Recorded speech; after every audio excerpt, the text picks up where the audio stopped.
नमः शिवाय। भगवान शिव के 12 ज्योतिर्लिंग देश के अलग अलग भागों में स्थित हैं।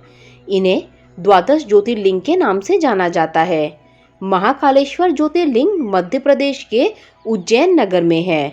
पुण्य सलीला क्षिप्रा नदी के तट पर स्थित उज्जैन प्राचीन काल में उज्जैनी के नाम से विख्यात था। इसे अवंतिकापुरी भी कहते थे। यह भारत की परम पवित्र सप्तपुरियों में से एक है। महाभारत, शिव पुराण और स्कंद पुराण में महाकाल ज्योतिर्लिंग की महिमा का पूरे विस्तार से वर्णन किया गया है। इस ज्योतिर्लिंग की कथा पुराणों में इस प्रकार वर्णित है। प्राचीन काल में उज्जैनी में राजा चंद्रसेन राज्य करते थे। वह परम शिव भक्त थे। एक दिन श्रीकर नामक एक 5 वर्ष का गोप बालक अपनी माता के साथ उधर से गुजर रहा था। राजा का शिव पूजन देखकर उसे बहुत विस्मय और कौतूहल हुआ। वह स्वयं उसी प्रकार की सामग्रियों से शिव पूजन करने के लिए लालायित हो उठा। सामग्री का साधन न जुट पाने पर लौटते समय उसने रास्ते से एक पत्थर का टुकड़ा उठा लिया। घर आकर उसी पत्थर को शिव रूप में स्थापित कर पुष्प चंदन आदि से परम श्रद्धा पूर्वक उसकी पूजा करने लगा। माता भोजन करने के लिए बुलाने आई, किंतु वह पूजा छोड़कर जाने के लिए किसी भी प्रकार तैयार नहीं हुआ। अंत में माता ने झल्लाकर पत्थर का वह टुकड़ा उठाकर दूर फेंक दिया। इससे बहुत ही दुखी होकर वह बालक जोर जोर से भगवान शिव को पुकारता हुआ रोने लगा। रोते रोते अंत में बेहोश होकर वह वहीं गिर पड़ा।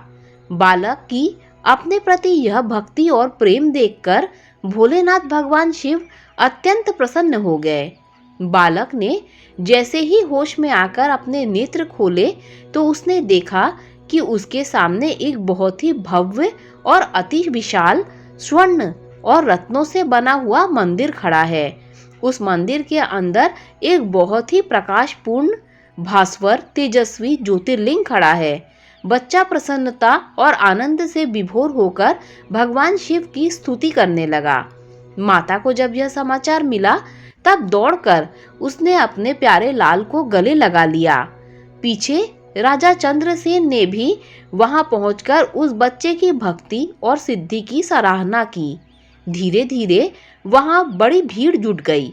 इतने में उस स्थान पर हनुमान जी प्रकट हो गए।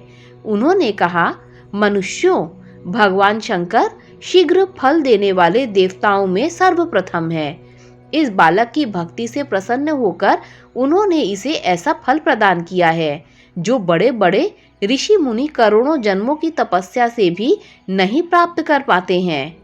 इस गोप बालक की 8वीं पीढ़ी में धर्मात्मा नंदगोप का जन्म होगा। द्वापर युग में भगवान विष्णु कृष्ण अवतार लेकर उनके वहां तरह तरह की लीलाएं करेंगे। हनुमान जी इतना कहकर अंतर्ध्यान हो गए। उस स्थान पर नियम से भगवान शिव की आराधना करते हुए अंत में श्रीकर गोप और राजा चंद्रसेन शिव धाम को चले गए। इस ज्योतिर्लिंग के विषय में एक दूसरी कथा इस प्रकार कही जाती है। किसी समय अवंतिकापुरी में वेद पाठी तपोनिष्ठ एक अत्यंत तेजस्वी ब्राह्मण रहते थे।